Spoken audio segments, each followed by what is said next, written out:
Hello students, welcome back to Sridhar CC. So మీరు already దీనికి సంబంధించి పార్ట్ 1 వీడియో చూసుంటారు. సో పార్ట్ 1 వీడియోలో కూడా మనకి సెప్టెంబర్ మంత్కి సంబంధించి banking and economy important articles చూసాం. ఐ థింక్ మనం ఆల్మోస్ట్ 27 ఆర్టికల్స్ వరకు చూసుంటాం, రైట్? సో ఇప్పుడు ఆ పార్ట్ 1 వీడియోకి ఇది కంటిన్యూషన్ అనమాట. సో సెప్టెంబర్ మంత్లో మనకి ఇంకేమైనా అదర్ ఇంపార్టెంట్ ఆర్టికల్స్ ఉన్నాయేమో చూద్దాం. డన్? ఓకే. సో అక్కడ 27 ఆర్టికల్స్ కంప్లీట్ చేసాం కదా. దాంతోపాటు జిఎస్టీ రిఫార్మ్స్ గురించి చూసాం, ఆర్బీఐ మానిటరీ పాలసీ గురించి చూసాం. ఓకే, సో దానికి continuation part. So see the next article.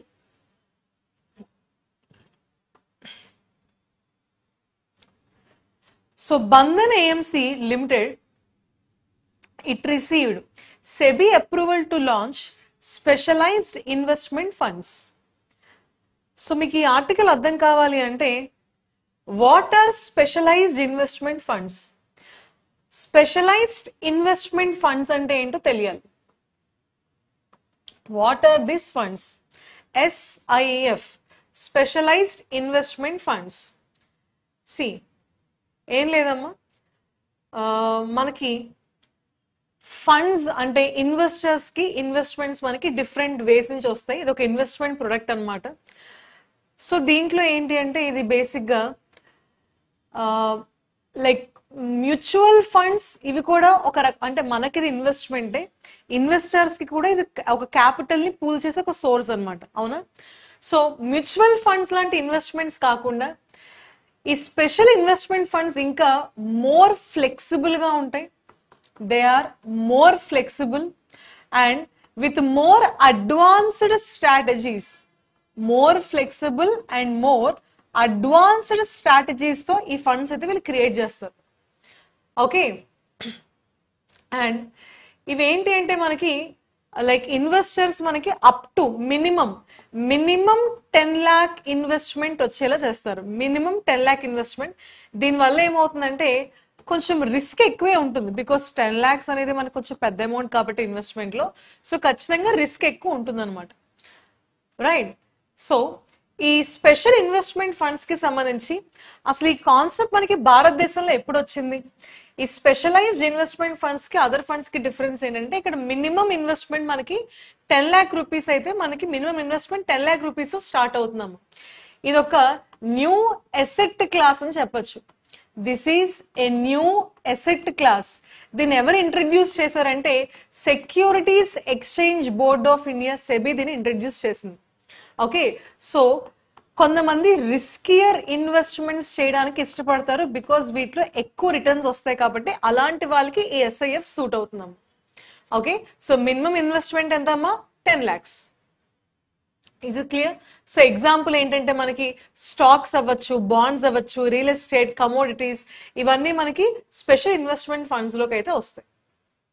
అర్థమైందా?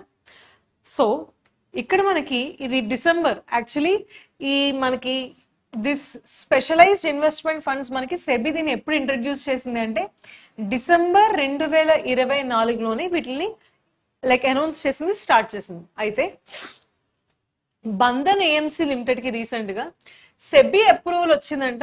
సో బంధన్ ఏఎంసీ అంటే అసెట్ మేనేజ్మెంట్ కంపెనీ అమ్మ. సో ఇదేంటి అంటే డిఫరెంట్ ఇన్వెస్టర్స్ నుంచి అసెట్స్ ని డ్రా చేస్తుంది, ఇన్వెస్ట్మెంట్స్ ని డ్రా చేస్తుంది. అలాంటి ఒక సంస్థ బంధన్ ఏఎంసీ లిమిటెడ్. ఈ బంధన్ ఏఎంసీ లిమిటెడ్ కి ఇప్పుడు సెబీ అప్రూవల్ ఇచ్చిందంట, మీరు ఇలాంటి స్పెషలైజ్డ్ ఇన్వెస్ట్మెంట్ ఫండ్స్ ని కూడా మీరు పూల్ చేయొచ్చు అని చెప్పి సెబీ బంధన్ ఏఎంసీకి అప్రూవల్ ఇచ్చిందమ్మా. సో దీనికోసం మనకి ఒక న్యూ ప్లాట్ఫామ్ కూడా లాంచ్ చేసింది, Arudha, ARUDHA, Arudha specialised investment funds. దీని ద్వారా మనకి ఈక్విటీ కానీ, డెప్ట్ కానీ, హైబ్రిడ్ స్ట్రాటజీస్ ఇవన్నీ కవర్ అవుతాయేమో. So non traditional, okay, flexible funds ని ఇది అట్రాక్ట్ చేయడంలో ఇది మనకి హెల్ప్ చేస్తుంది. అండ్ బంధన్ ఏఎంసీకి సంబంధించి ఇంపార్టెంట్ పాయింట్స్ చూడండి. దీన్ని ఎప్పుడు స్థాపించారంటే 2000 సంవత్సరంలో స్థాపించారు. ఈ దగ్గర 100 cities లో ఆపరేటివ్ గా ఉందమ్మా. అండ్ ఆల్మోస్ట్ 4 million ఇన్వెస్టర్స్ ని ఇదైతే ఇప్పుడు సర్వ్ చేస్తుందంట. ఓకే, సో మనకి బంధన్ అసెట్ మేనేజ్మెంట్ కంపెనీ గురించి మాట్లాడాలి అంటే, సో ఇదేంటంటే ఇది బంధన్ గ్రూప్ కి సంబంధించి బంధన్ మ్యూచువల్ ఫండ్ ని కూడా ఇది మనకి మేనేజ్ చేస్తుందమ్మా. And also alternative investment funds, okay, portfolio management services, ఇప్పుడు దీంతో పాటు స్పెషల్ ఇన్వెస్ట్మెంట్ ఫండ్స్. సో ఇవన్నీ ఈ అన్ని మనకి ఆపరేషన్స్ అయితే ఇప్పుడు మనకి బంధన్ ఏఎంసీ లిమిటెడ్ మనకి క్యారీ చేయొచ్చు. సో మీకు ఎగ్జామ్ లో ఏం అడుగుతారు అంటే రీసెంట్ గా సెబీ స్పెషలైజ్డ్ ఇన్వెస్ట్మెంట్ ఫండ్స్ కోసం ఎవరికి అప్రూవల్ ఇచ్చిందని అడుగుతారు. So what is the answer అమ్మా? Answer is Bandhan AMC, right? Okay, so next article on the board, regulatory sandbox, fifth cohort, theme is neutral. So fifth cohort of RBI regulatory sandbox recent ga it adopted the theme neutral approach. So దీని కోసం 5 entities అయితే వీళ్ళు select చేసుకున్నారంట. So maximum మనకి first statement నుంచి లేదా మనకి ఏ entity select అయ్యాని మనకి exam లో అడుగుతారమ్మా. So first of all what is this regulatory sandbox? Regulatory sandbox అంటే ఏంటి? ఫిఫ్త్ కొహార్ట్ అంటే ఏంటి? కామెంట్ చేయండి ఫాస్ట్. రిజర్వ్ బ్యాంక్ ఆఫ్ ఇండియాకి సంబంధించి what is this regulatory sand box అమ్మా? జనరల్ గా కొహార్ట్ అంటే ఏంటమ్మా? ఇన్ జనరల్ అంటే లిటరరీగా కొహార్ట్ అనే పదానికి మీనింగ్ ఏంటి? What is the meaning of the cohort అంటే cohort is basically group of individuals. దీంట్లో మనకి గ్రూప్ ఆఫ్ ఇండివిజువల్స్ ఉంటారు. సో వీళ్ళకి ఎవరైతే కామన్ గా సేమ్ క్యారెక్టరిస్టిక్ ని మెయింటైన్ చేస్తారు, common characteristic will like who have same attribute ఉంటుందో అండ్ అందరికి ఒకే ఎక్స్పీరియన్స్ ఎవరికైతే ఉంటుందో, ఓకే, సో ఇలాంటి వాళ్ళని గ్రూప్ ఆఫ్ సిమిలర్ ఇంట్రెస్ట్ ఉన్న వాళ్ళని మనం ఏమంటామంటే కొహార్ట్ అని పిలుస్తాం. ఓకే, సో మరి ఇక్కడ రిజర్వ్ బ్యాంక్ ఆఫ్ ఇండియాకి సంబంధం ఏంటి అంటే రిజర్వ్ బ్యాంక్ ఆఫ్ ఇండియాకి సంబంధించి regulatory sand box, RBI regulatory sandbox అంటే ఏంటి అని అడుగుతున్నారు. ఓకే, ఏం లేదు, రిజర్వ్ బ్యాంక్ ఆఫ్ ఇండియా ఏం చేస్తుంది అంటే బ్యాంకులు ఫినాన్షియల్ ఇన్స్టిట్యూషన్స్ ఏమైనా న్యూ ప్రొడక్ట్స్ అయినా అంటే అదేమైనా ఒక యాప్ డెవలప్ చేస్తుంది అనుకోండి, ఆ యాప్ అవ్వచ్చు, వెబ్సైట్ అవ్వచ్చు, న్యూ ప్రొడక్ట్ అవ్వచ్చు, ఎనీ న్యూ సర్వీస్, ఏదైనా ఒక న్యూ సర్వీస్ అయితే ఫ్రేమ్ చేసింది. ఓకే, సో ఈ న్యూ ప్రొడక్ట్ కానీ న్యూ సర్వీస్ కానీ ఎంతవరకు ఎఫెక్టివ్ గా ఉంటుంది అంటే అది మనం రిలీజ్ చేసాక సక్సెస్ అవుతుందా లేదా అని చెప్పి ఈ రెగ్యులేటరీ శాండ్ బాక్స్ ద్వారా మనం ఏం చేస్తామంటే ఈ ప్రొడక్ట్స్ ని సర్వీసెస్ ని లైవ్ టెస్టింగ్ చేస్తామమ్మా. ఏం చేస్తాం? వి బేసికల్లీ లైవ్ టెస్టింగ్ చేస్తాం. ఓకే, అంటే మనకి దాంట్లో మనకి ఒక స్పెసిఫిక్ ఎన్విరాన్మెంట్, రెగ్యులేటెడ్ ఎన్విరాన్మెంట్ ని క్రియేట్ చేస్తాం. దీంట్లో మనకి స్పెసిఫిక్ రెగ్యులేటర్స్ ఉంటారు. ఈ రెగ్యులేటర్స్ ద్వారా అంటే లిమిటెడ్ గా ఇప్పుడు చూడండి గవర్నమెంట్స్ ఉంటాయి కదా, స్టేట్ గవర్నమెంట్ అవ్వచ్చు, సెంట్రల్ గవర్నమెంట్ అవ్వచ్చు, స్కీమ్స్ ని వీళ్ళు తయారు చేస్తారు. స్కీమ్స్ ని ఫ్రేమ్ చేసాక స్కీమ్స్ ని ఒకేసారి భారతదేశం అంతటా లేదా రాష్ట్రం అంతటా ఇంప్లిమెంట్ చేయరు. ఆ స్కీమ్ సక్సెస్ఫుల్ గా ఇంప్లిమెంట్ అవుతుందా లేదా అని చెప్పి వీళ్ళు ఏం చేస్తారు అంటే గవర్నమెంట్ ఆఫ్ ఇండియా స్కీమ్ అనుకోండి, కొన్ని జోన్స్ ని సెలెక్ట్ చేసుకుంటే for example north, south, east, west, దాంట్లో ఒక రాష్ట్రాన్ని సెలెక్ట్ చేస్తాయి. ఆ రాష్ట్రాల్లో ఒక స్పెసిఫిక్ జిల్లాని సెలెక్ట్ చేసి ఆ జిల్లాలో ఇంప్లిమెంట్ చేసి అది సక్సెస్ఫుల్ గా అవుతుందా లేదా. సో అలాంటి ప్రాజెక్ట్స్ ని ఏమంటారు అంటే it is called as pilot project అంటారు. సో ఈ స్కీమ్ లైక్ టెస్టింగ్ కి పైలట్ ప్రాజెక్ట్ గా ఏ రాష్ట్రాల్లో ఇష్యూ చేస్తారని చెప్పి, సో పైలట్ ప్రాజెక్ట్ అంటే స్పెసిఫిక్ గా ఆ ఏరియాలో వాటిని టెస్ట్ చేస్తారు. ఓకే, అదే విధంగా మనకి reserve bank of India regulatory sand box ఏం చేస్తుందంటే ఈ ఫినాన్షియల్ ఇన్స్టిట్యూషన్స్ తయారు చేసిన కొత్త ప్రొడక్ట్స్ ని సర్వీసెస్ ని లైవ్ టెస్టింగ్ చేస్తుంది with in a specific regulated environment. దాంట్లో కొంతమంది కస్టమర్స్ ని, ఇండివిజువల్స్ ని లైక్ స్టేక్ హోల్డర్స్ ని పెట్టి దానికి సంబంధించి లైవ్ టెస్టింగ్ చేస్తుంది సో దట్ అది సక్సెస్ఫుల్ గా అవుతుందా లేదా అని చెప్పి. ఓకే, దీనికోసం మనకి రెగ్యులేటరీ శాండ్ బాక్స్ అమ్మ. అయితే ఈ రెగ్యులేటరీ శాండ్ బాక్స్ లో మనకి ఏంటంటే దీన్ని చూసుకోవడానికి దీంట్లో కొంతమంది అంటే ఈ రెగ్యులేటరీ శాండ్ బాక్స్ లో మెంబర్స్ అవుతాం, మేము టెస్టింగ్ చేస్తామని చెప్పి కొన్ని ఫినాన్షియల్ ఇన్స్టిట్యూషన్స్ అప్లికేషన్స్ పెట్టుకుంటాయి. అలాగే మనకి ఇది 5th ఫేజ్ అనమాట. అంటే లైక్ కొహార్ట్ అంటే ఇక్కడ మనం ఏం చెప్పొచ్చు అంటే ఫేజెస్, దఫాల వారీగా అవుతుంది. సో 1, 2, 3, 4 కొహార్ట్స్ అయిపోయామ్మా. ఇప్పుడు reserve bank of India regulatory sand box 5th కొహార్ట్, ఈ 5th కొహార్ట్ అంటే 5th ఫేజ్ లో భాగంగా 5 ఎంటిటీస్ ని మనం సెలెక్ట్ చేసుకున్నాం. అంటే లైవ్ టెస్టింగ్ ఇవి చేయొచ్చు అనమాట. ఒకటి ఏంటంటే IBDIC private limited along with ICICI and HDFC, Yes Bank, Aditya Birla capital. So ఈ 5 ఎంటిటీస్ ని మనం ఏం చేసామంటే లైవ్ టెస్టింగ్ కి అప్రూవల్ చేసాం. అండర్ విచ్ కొహార్ట్ అని అడుగుతారు, 5th కొహార్ట్ అని గుర్తుపెట్టుకోండి. సో ఇక్కడ మీరు గుర్తుపెట్టుకోవాల్సింది ఒకటి 5th కొహార్ట్. రెగ్యులేటరీ శాండ్ బాక్స్ అంటే ఏంటి? ఈ రెగ్యులేటరీ శాండ్ బాక్స్ లో మనకి లైవ్ టెస్టింగ్ చేయడానికి మొత్తంగా 5 ఎంటిటీస్ ని సెలెక్ట్ చేశారమ్మా. Is is clear? నెక్స్ట్ ఇంకేమైనా పాయింట్స్ ఉన్నాయంటే what is a theme? Theme ఏంటని అడుగుతున్నారమ్మా. Theme is neutral approach. అంటే ఇప్పుడు చూడండి, ఫర్ ఎగ్జాంపుల్ ఇన్ఫ్లేషన్ ఉంది, ఇన్ఫ్లేషన్ అవ్వచ్చు, ట్యాక్స్ రేట్స్ అవ్వచ్చు. సో ఇన్ఫ్లేషన్ ఎక్కువ పెరిగిన ప్రమాదమే, తక్కువ పెరిగిన ప్రమాదమే. సో మనం బ్యాలెన్స్డ్ అప్రోచ్ లో వెళ్ళాలి. అదే విధంగా ఇక్కడ కూడా మనకి ఏదైనా ఒక బ్యాలెన్స్డ్ న్యూట్రల్ అప్రోచ్ లో వెళ్ళడమే మనకి ఈ థీమ్ అనమాట. ఈ థీమ్ ఇంపార్టెన్స్. ఓకే, సో దీని ద్వారా వీళ్ళు ఏం చేస్తారు అంటే block chain based deep tier MSME financing solutions కి వీళ్ళు కొత్త కొత్త పద్ధతులు వీలైతే ఫ్రేమ్ చేయబోతున్నారమ్మా. అండ్ April 9, 2025 నుంచి మనకి ఈ రెగ్యులేటరీ శాండ్ బాక్స్ అప్లికేషన్స్ మనకి వయా ప్రవాహ పోర్టల్ ద్వారా ఈ ఫినాన్షియల్ ఇన్స్టిట్యూషన్స్ అన్ని అప్లై చేసుకోవచ్చు అనమాట. ఓకే, సో ఈ ప్రవాహ పోర్టల్ ద్వారా ఈ ఇన్స్టిట్యూషన్స్ అప్లై చేసుకోవాలి. దాంట్లో 5 ఎంటిటీస్ అయితే వీళ్ళు సెలెక్ట్ చేయడం జరిగిందమ్మా. ఓకే కదా? సో కాన్సెప్ట్ క్లియర్ కదమ్మా? అయితే ఇక్కడ మీరు అడగచ్చు ప్రవాహ పోర్టల్ అంటే ఏంటి, ఇది దేనికి సంబంధించిన పోర్టల్, దీని గురించి కొంత ఇన్ఫర్మేషన్ ఇవ్వండి అంటే సి ప్రవాహ ఫుల్ ఫామ్ ఏంటి అంటే ప్లాట్ఫామ్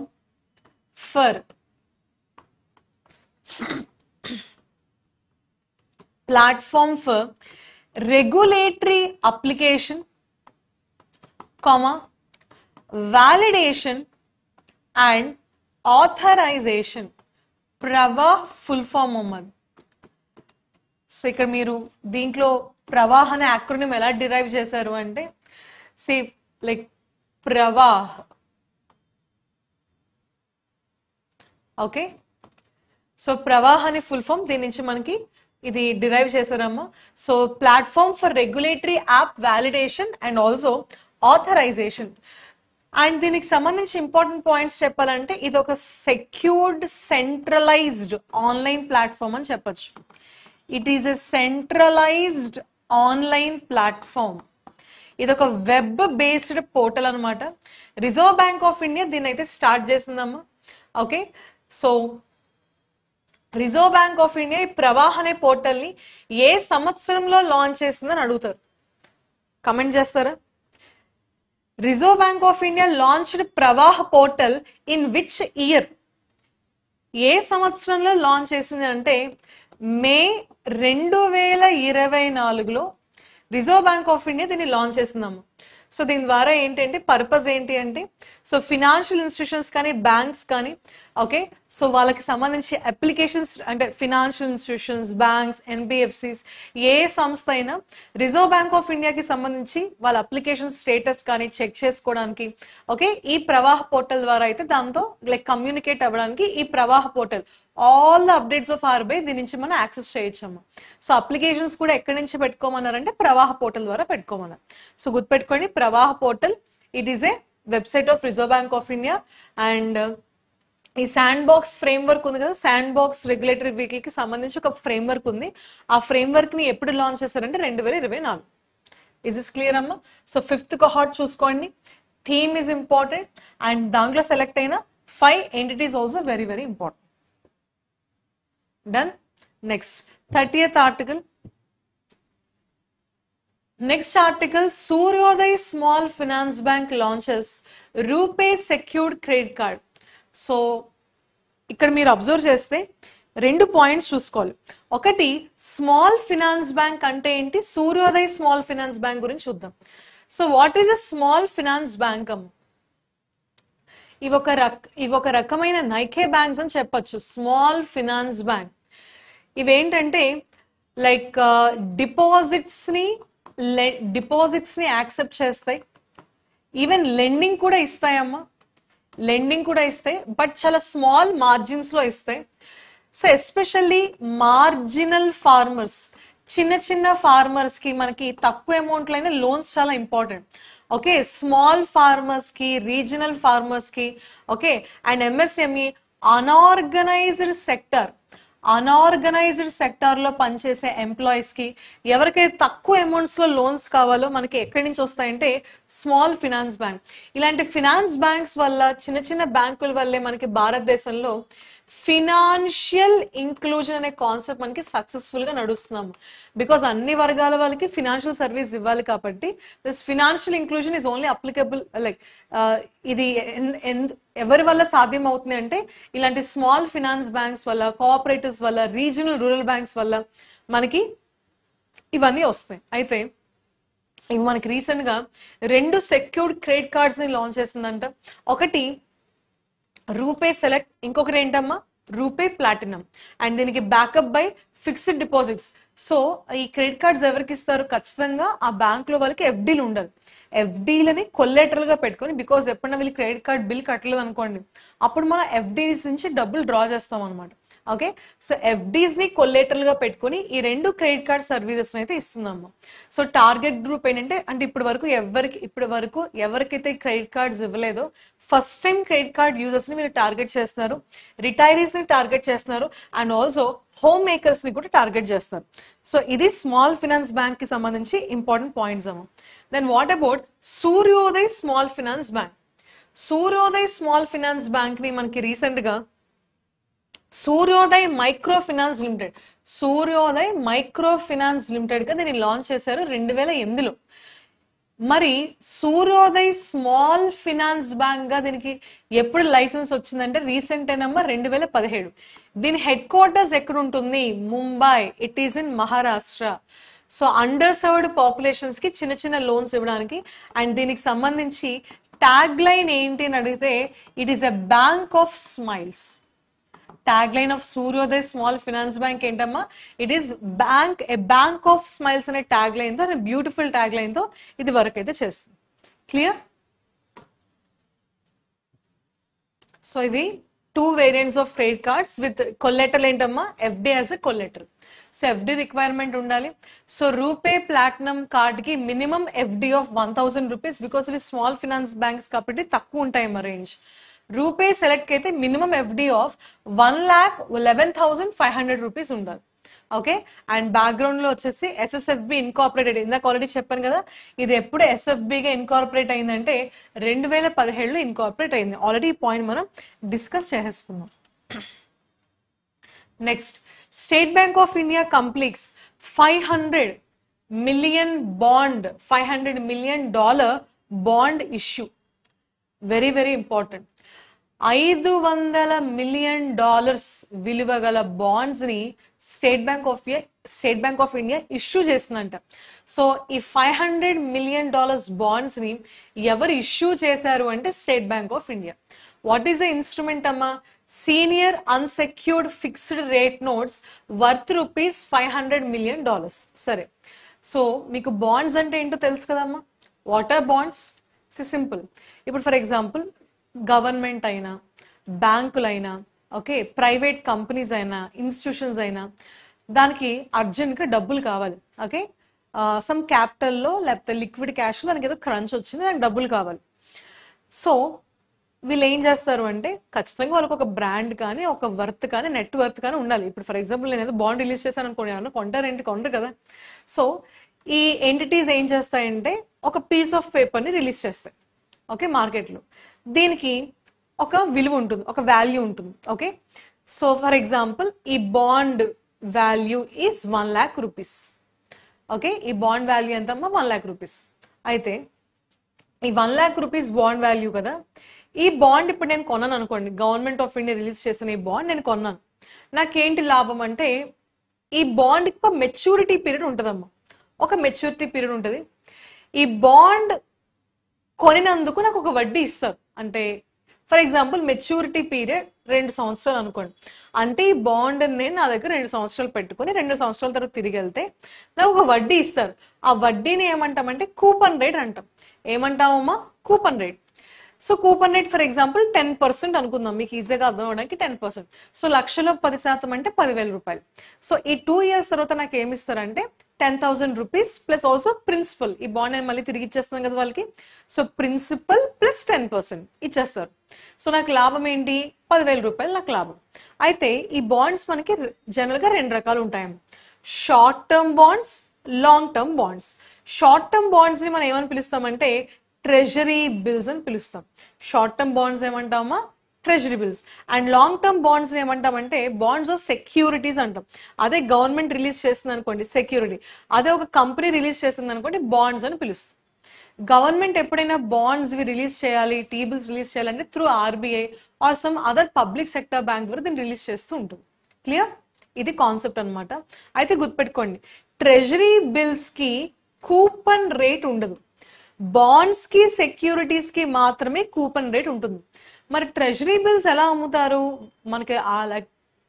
వీటిలో అందుకే ట్రెజరీ బిల్స్ ఏమంటారు అంటే జీరో కూపన్ బాండ్స్ అంటాం. ఏమంటామమ్మా? Zero coupon bonds. నేను షార్ట్ టర్మ్ లాంగ్ టర్మ్ అని చెప్పాను కదా, అసలైన కాన్సెప్ట్ చెప్పలేదు నేను. ఇవి షార్ట్ టర్మ్ లాంగ్ టర్మ్ అంటే ట్రెజరీ బిల్స్ కి maturity period less than 365 days ఉంటుందమ్మా. Less than 365 days. Government bonds and securities కి more than 365 days maturity period ఉంటుంది. సో షార్ట్ టర్మ్ అంటే less than 365 days maturity period ఉంటే treasury bills లేదా bonds and securities అని పిలుస్తాం. అయితే ఇవి లెస్ దాన్ 365 days కాబట్టి వీటికి కూపన్ రేట్ ఉండదు. మరి ఏముంటుంది అంటే ఇప్పుడు ఇందాక నేను ఏం చెప్పాను, ఫర్ ఎగ్జాంపుల్ ఒక టీ బిల్ తీసుకుందాం. ఈ టీ బిల్ వాల్యూ వచ్చేసి 1 lakh rupees కదా. This is the face value. ఈ 1 lakh ని మనం ఏమంటామంటే face value, FACE face value అని అంటాం. అయితే ఇప్పుడు ఈ టీ బిల్ ని గవర్నమెంట్ మార్కెట్ లో 1 lakh rupees కి అమ్ముదు. ఏ రేట్ కి అమ్ముతుంది అంటే డిస్కౌంటెడ్ ప్రైస్ కి అమ్ముతుంది అమ్మ. అంటే ఫర్ ఎగ్జాంపుల్ 80,000 రూపాయలకి అమ్ముతుంది, లేదా దానికి మరీ అర్జెంటు 70,000 రూపాయలకి అమ్ముతుంది, ఇంకా అర్జెంటు 50,000 రూపాయలకి అమ్ముతుంది. ఓకే, సో ఇప్పుడు మీకు ఒక మెచ్యూరిటీ పీరియడ్ ఉంటుంది కదా, లెస్ దాన్ 365 days ఉంటుంది కదా. ఆ మెచ్యూరిటీ పీరియడ్ అయిపోయాక మీరు ఆ టీ బిల్ ని పట్టుకెళ్ళి గవర్నమెంట్కి ఇస్తే గవర్నమెంట్ ఏం చేస్తుందంటే, మీరు ఫర్ ఎగ్జాంపుల్ 80,000కి కొనుక్కున్నారు, మీకు ఆ మెచ్యూరిటీ పీరియడ్ అయిపోయాక 80,000 ఇవ్వదు, 1,00,000 రూపాయలు ఇచ్చేస్తుంది. సో అక్కడ మీకు లాభం ఏంటి? 20,000 రూపాయలు లాభం. అయితే ఈ ట్రెజరీ బిల్స్ ని విపరీతంగా మార్కెట్ లో ట్రేడింగ్ చేస్తారు. అంటే ఇప్పుడు ఫర్ ఎగ్జాంపుల్ నేను ఉన్నాను, ఓకే, మీ అంజని, నేను గవర్నమెంట్ దగ్గర విపరీతంగా టీ బిల్స్ కొనేసాము. ఎంత కొన్నాను? సేమ్ ఇదే ఎగ్జాంపుల్ తీసుకుందాం. 80,000 రూపాయలకి గవర్నమెంట్ దగ్గర టీ బిల్స్ కొన్నాను. నేనేం చేశానంటే ఈ బిల్స్ ని ఇంకొకరికి అమ్మాను. ఎంతకు అమ్మాను? 90,000 రూపాయలకి అమ్మేశాను. ఓకే, అంటే నాకు దీంట్లో 10,000 రూపాయలు లాభం. వీడు ఏం చేస్తాడు? మెచ్యూరిటీ పీరియడ్ అయిపోయి గవర్నమెంట్ దగ్గరికి వెళ్తాడు, వెళ్ళి వాళ్ళు 1 lakh రూపీస్కి అమ్మేసుకుంటారు మళ్ళీ. అంటే ఇక్కడ ఏంటంటే టీ బిల్స్ ని ట్రేడింగ్ చేస్తారు. బికాస్ టీ బిల్స్ కి ఒక ఫేస్ వాల్యూ ఉంటుంది. ఈ 90,000 రూపాయలు ఉంది కదా, దీన్ని మార్కెట్ వాల్యూ అంటారు. ఏమంటారమ్మా? Market value. So face like it is called as face value, market value and discounted value. ఇలా టీ బిల్స్ కి కూపన్ రేట్ అనే కాన్సెప్ట్ ఉండదు, ఇలా డిఫరెంట్ కాన్సెప్ట్స్ ఇస్తారు. అర్థమైంది కదా?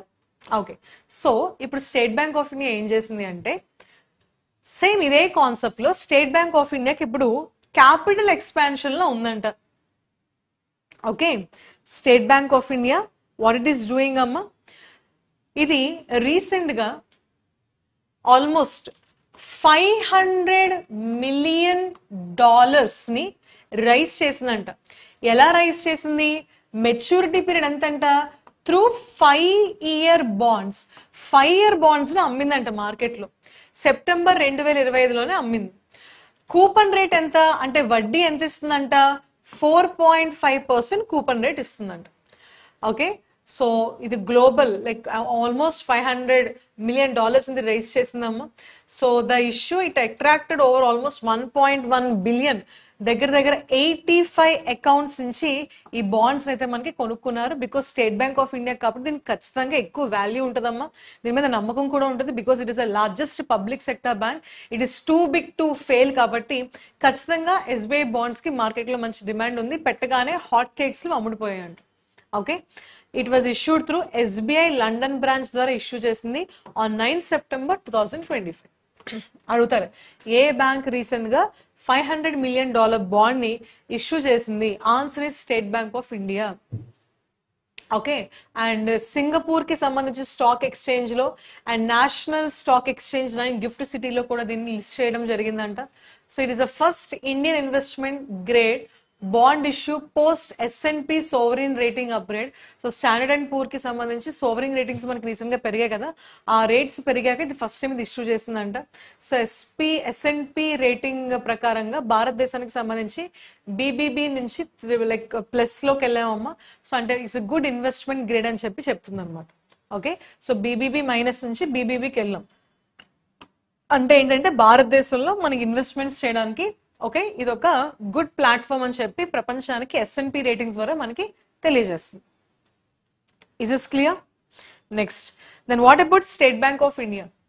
స్టేట్ బ్యాంక్ ఆఫ్ ఇండియాకి సంబంధించి ఇంపార్టెంట్ పాయింట్స్ ఏమైనా చెప్తారా? బికాస్ SBI మన కరెంట్ అఫైర్స్ లో ఉంది కాబట్టి. స్టేట్ బ్యాంక్ ఆఫ్ ఇండియాని ఎప్పుడు స్థాపించారంటే 1921లో స్థాపించారమ్మా. So as an imperial bank of India. So తర్వాత మనకి 1955లో ఇది మనకి ఎలా మారింది అంటే as a state bank of India. And దీనికి సంబంధించి మనకి హెడ్ క్వార్టర్స్ ముంబై మహారాష్ట్రలో ఉంది. And who is this? Srinivasulu Setti గారు. Srinivasulu Setti is a chairman. Srinivasulu Setti is a chairman of State Bank of India amma. Then who is CFO ante Kameshwar Rao Kodavanti garu. Kameshwar Rao Kodavanti is a CFO of State Bank of India. Okay, and చెప్పండి recent గా మనకి July August month current affairs లో state bank of ఇండియాకి సంబంధించి మనకు ఒక so July August month లో state bank of ఇండియాకి సంబంధించి ఒక అప్డేట్ వచ్చిందమ్మా. జూలై 2025 కరెంట్ అఫైర్స్ మీ ఎగ్జామ్ కి కూడా ఇది చాలా చాలా ఇంపార్టెంట్. సో ఏంటి వాట్ ఈస్ ద అప్డేట్ అంటే very very important. Public sector banks కి హైయెస్ట్ రికార్డెడ్ ప్రాఫిట్ వచ్చిందమ్మా.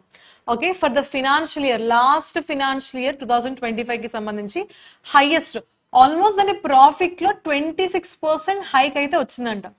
అయితే పబ్లిక్ సెక్టర్ బ్యాంక్స్ కి ఓవరాల్ గా లాస్ట్ ఫినాన్షియల్ ఇయర్ ఎంత ప్రాఫిట్ వచ్చింది? 1,78,364 crore ప్రాఫిట్ అయితే వచ్చిందంట. అంటే సో దగ్గర దగ్గర 1.78 lakh crores అమ్మ.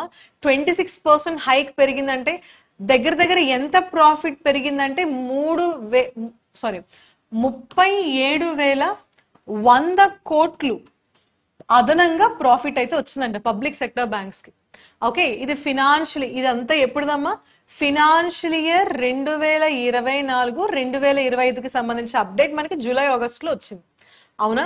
అయితే ఈ 1,78,364 కోట్లలో ఏ పబ్లిక్ సెక్టర్ బ్యాంక్ ది ఎక్కువ ప్రాఫిట్ అంటే very very important, state bank of ఇండియాదే 40% ప్రాఫిట్ అంట. అంటే 1,78,000 లో 40% స్టేట్ బ్యాంక్ ది. అంటే స్టేట్ బ్యాంక్ కి ఎంత ప్రాఫిట్ వచ్చిందంటే 7,901 crore ప్రాఫిట్ వచ్చిందమ్మా. ఇది highest, this is the highest అనమాట. ఓకే, సో దీనికి ఎంత పెరిగిందంటే లాస్ట్ ఇయర్ తో కంపేర్ చేస్తే 16% హై అయితే వచ్చిందంట. స్టేట్ బ్యాంక్ ఆఫ్ ఇండియా తర్వాత పంజాబ్ నేషనల్ బ్యాంక్ కి దగ్గర దగ్గర 102% హైక్ అయితే వచ్చిందంట. పంజాబ్ నేషనల్ బ్యాంక్ కి 102% హై అయితే వచ్చింది. And Punjab and Sindh bank కి కూడా దగ్గర దగ్గర 71% హైక్ అయితే వచ్చిందంట. Okay, so Punjab national bank and Punjab Sindh bank కూడా మనకి top one of the. So ఇక్కడ ఎందుకు నేను లింక్ చేస్తానంటే స్టేట్ బ్యాంక్ ఆఫ్ ఇండియాకి లాస్ట్ ఫినాన్షియల్ ఇయర్ లో మనకి పబ్లిక్ సెక్టర్ బ్యాంక్స్ అన్నిట్లో హైయెస్ట్ ప్రాఫిట్ ఏ బ్యాంక్ వచ్చిందంటే స్టేట్ బ్యాంక్ ఆఫ్ ఇండియా. ఎంత వచ్చిందమ్మా? 70,900 కోట్లు ప్రాఫిట్ లో state bank of India. So it is accounting 40% of total profit. అర్థమవుతుంది కదా అది? ఓకే, దీనికి కారణం ఏంటి అంటే పబ్లిక్ సెక్టర్ బ్యాంక్స్ మీరు అబ్జర్వ్ చేస్తే ఫినాన్షియల్ ఇయర్ 2017-2018 లో పబ్లిక్ సెక్టర్ బ్యాంక్స్ కి 88,390 కోట్లు లాస్ లో ఉన్నామంట. లాస్. అక్కడి నుంచి మనం ఎంత ప్రాఫిట్ కి వచ్చామా? డబుల్ ప్రాఫిట్ కి వచ్చేసాం ఏకంగా. 1.78 lakh crore ఇప్పుడు మనం ప్రాఫిట్ లో ఉన్నాం. దీనికి కారణం ఏంటి అని మన ఎకానమిస్ట్లు అంటున్నారు అంటే 4R స్ట్రాటజీ అంట. సో మనకి బేసిక్ గా సో 4R స్ట్రాటజీలో ఒక ఆర్ ఏంటంటే రీక్యాపిటలైజేషన్. అంటే public sector banks government of India దగ్గర దగ్గర ఒక 60,000 కోట్లు లైక్ క్యాపిటలైజేషన్ చేసిందమ్మా. దాంతో పాటు ఎన్పిఎస్ కి సంబంధించి రికవరీ రీసెర్చ్ మొత్తం చేసింది. రిజల్యూషన్ అండ్ రికవరీ అంటాం. అండ్ ఫినాన్షియల్ సిస్టమ్ లో కూడా మనకు విపరీతంగా రిఫార్మ్స్ వచ్చింది.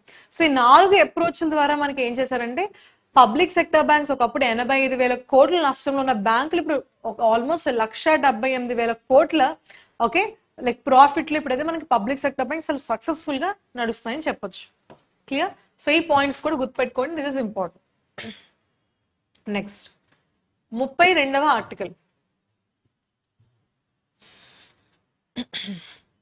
32nd పంజాబ్ నేషనల్ బ్యాంక్ మనకి రీసెంట్ గా రాజస్థాన్ గవర్నమెంట్ తో ఎంఓయూ సైన్ చేసిందంట. So Punjab national bank signed and MOU with Rajasthan government. So investment ఎంత అంటే 21,000 crore ఇన్వెస్ట్మెంట్ అంట అండర్ రైజింగ్ రాజస్థాన్ ఇనిషియేటివ్. ఏ ఇనిషియేటివ్ ప్రకారంగా అమ్మా? Rising Rajasthan initiative. So Rajasthan రాష్ట్రంలో సోషల్ ఎకనామిక్ డెవలప్మెంట్ ని వీళ్ళు ప్రమోట్ చేస్తున్నారు. So August 2025 Punjab national bank మనకి దాని ఫస్ట్ స్టార్ట్అప్ ఫోకస్డ్ బ్రాంచ్ ని న్యూ ఢిల్లీలో స్థాపించిందంట. వెరీ ఇంపార్టెంట్ అమ్మా. పంజాబ్ నేషనల్ బ్యాంక్ దాని ఫస్ట్ ఫోకస్ అంటే ఇది ఈ బ్రాంచ్ లో ఎస్పెషల్లీ స్టార్ట్అప్స్ కి లైక్ లోన్స్ ఇవ్వడం, క్రెడిట్ ఇవ్వడం, వాళ్ళకి సంబంధించి సబ్సిడీస్ ఇన్సెంటివ్స్ అన్ని టేక్ కేర్ చేస్తుంది. So Punjab national bank first startup focused branch మనకి ఎక్కడ స్టార్ట్ చేసింది అని మనకి ఎగ్జామ్ లో అడిగే అవకాశం ఉంది. బికాస్ పిఓ మెయిన్స్ రాస్తున్నారు మీరు. What is answer? Answer is New Delhi. Clear? Okay. So Punjab national bank సంబంధించి ఏమైనా ఇంపార్టెంట్ పాయింట్స్ చెప్పగలరా? PNB Punjab national bank coming first. Punjab national bank కి సంబంధించి బికాస్ మనకి ప్రతి బ్యాంక్ కి మన ఇంపార్టెంట్ పాయింట్స్ నోట్ చేసుకోవాలమ్మా.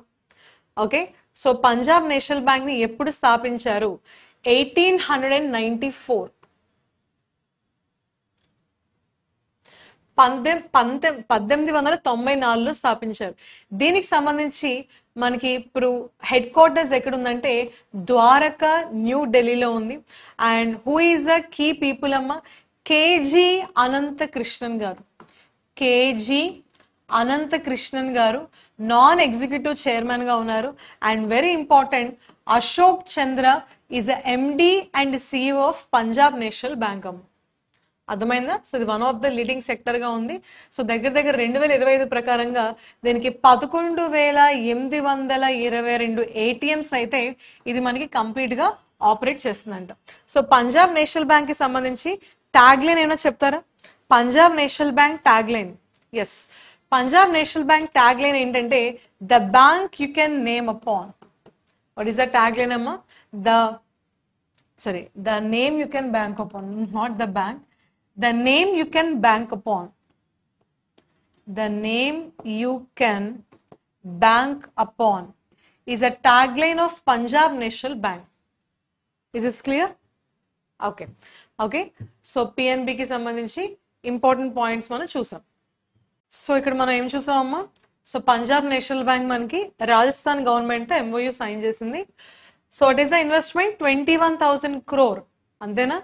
సరే, రాజస్థాన్ కి సంబంధించి chief minister and governor comment చేయాలి ఫాస్ట్ గా. Rajasthan chief minister and governor, very good, bhajan Lal Sharma. అవునా? భజన్ లాల్ శర్మ గారు రాజస్థాన్ కి చీఫ్ మినిస్టర్ గా ఉన్నారు. అండ్ దాంతో పాటు హరిబావ్ కిషన్ రావు గారు మనకి రాజస్థాన్ కి గవర్నర్ గా ఉన్నారు. And Rajasthan capital, let me know in the comment section. Rajasthan capital. Okay. Next 33rd ఆర్టికల్. State Bank of India hosts first ever Dream to Demo Startup Pitch Fest. State bank of India recent గా మనకి startup branch ని స్థాపించిందమ్మా. దీనికి సంబంధించి ఒక event ని కూడా. Startup branch అంటే ఏంటంటే ఈ బ్రాంచెస్ ఎస్పెషల్లీ మనకి స్టార్ట్అప్స్ కి క్రెడిట్ ఫెసిలిటీస్, అంటే that branches are only for the business as well as credit. Okay, వాటి యొక్క మెయిన్ ఎయిమ్ ఏంటంటే ఈ స్టార్ట్అప్స్ కి క్రెడిట్ ఇవ్వాలి. ఓకే, సో ఎంటర్ప్రెన్యూర్స్ కి, ఓకే, ఎవరైతే స్టార్ట్అప్స్ పెడతారో ఇన్వెస్టర్స్ కి ఇది ఒక ఇంపార్టెంట్ పూల్ ఫండింగ్ ప్లాట్ఫామ్ గా ఉండబోతుంది. స్టేట్ బ్యాంక్ ఆఫ్ ఇండియా అడుగుతారు. రీసెంట్ గా ఏ bank first ever dream to demo startup pitch fest ని రీసెంట్ గా మనకి లాంచ్ చేసిందంటే yes, answer is state bank of India. So దీని ద్వారా స్టార్ట్అప్ కి సంబంధించి funding products, equity linked solutions. So ఇది startup Tamil Nadu and also IIT Madras తో కూడా ఇది కొలాబరేట్ అయిందమ్మా. సో ఇన్నోవేటర్స్ కి, స్టార్ట్అప్స్ కి మనకి గ్రాస్ రూట్ లెవెల్లో ఫండింగ్ ఇవ్వడానికి ఈ స్టార్ట్అప్ బ్రాంచెస్ అయితే మనకి యూజ్ అవుతాయి అన్నమాట. Next article 34, axis max life partners with India post payments bank. So India post payment banks తో ఎవరు పార్ట్నర్షిప్ అయ్యారు అంటే యాక్సిస్ మ్యాక్స్ లైఫ్ అమ్మ. ఓకే, సో దీని ఆబ్జెక్టివ్ ఏంటంటే లైఫ్ ఇన్సూరెన్స్. ఒక ఇన్సూరెన్స్ కంపెనీ ఒక పోస్ట్ పేమెంట్ బ్యాంక్ తో కొలాబరేట్ అయ్యిందంటే ఖచ్చితంగా రూరల్ ఏరియాస్ కి, సెమీ అర్బన్ ఏరియాస్ కి అఫోర్డబుల్ ఇన్సూరెన్స్. సో ఇన్సూరెన్స్ కి సంబంధించి ఒక అవేర్నెస్ క్రియేట్ చేయాలి. ఆల్రెడీ మనం ఫస్ట్ పార్ట్ లో చెప్పుకున్నాం. Insurance regulatory development authority of India 2047 కల్లా ఇన్సూరెన్స్ ఫర్ ఆల్ అనే టార్గెట్ ని మనకి సెట్ చేసిందమ్మా. సో దాంట్లో భాగంగానే ఇవన్నీ మాట. Okay, so axis max life దాని యొక్క బిజినెస్ పెంచుకోవడానికి and also rural and Tier 1 and Tier 2 semi urban cities లో మనకి దీని యొక్క బిజినెస్ ని ఎక్స్పాండ్ చేయడానికి ఇవన్నీ అని చెప్పొచ్చు. సో ఆల్మోస్ట్ ఇది మనకి 650 ఐపీపీబీ బ్రాంచెస్ ని కవర్ చేస్తుంది. 64 lakh పోస్ట్ ఆఫీసెస్ ని కూడా ఇది మనకి కవర్ చేస్తుందంట. So it is majorly targeting rural customers, Tier 4 and Tier 3 customers. Okay, and Indian post payment banks కి సంబంధించి ఇంపార్టెంట్ పాయింట్స్ ఏమన్నా చెప్పచ్చా? Indian post payment bank, this is important అమ్మా. దీన్ని ఎప్పుడు స్థాపించారంటే 2017లో స్థాపించారు.